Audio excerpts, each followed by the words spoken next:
The territory now known as Kenya was placed under the British sphere of influence in 1885 following the Berlin Conference that partitioned Africa among the European powers. In 1892, Wayaki wa Hinga, a Muthamaki, chief elder, among the Kikuyu, was killed by the British for resisting British rule. 3 years later, in 1895, Kenya became a protectorate. The tender to administer the territory was given to a company known as the Imperial British East Africa.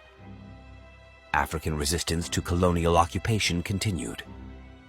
In 1895, the Bukusu mounted a stiff resistance against the British at Fort Chitambe. In 1899, new land regulations were introduced that allowed settlers to expropriate African land. 6 years later, the leader of the Nandi resistance, Koitalel Arap Samoei, was killed by a British mercenary, his head chopped off and taken to Britain. It has never been recovered. However, Koitalel's death did not deter the Africans from resisting. Around 1906 and 1907, resistance against the colonialists was at its most intense in Kisii. This resistance was led by a warrior known as Otenyo Nyamaterere. Another notable resistance was at Chakama in Magarini in Kilifi County.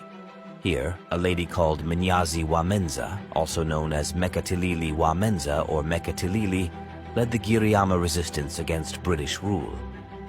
In 1915, the White Highlands were created for European settlement.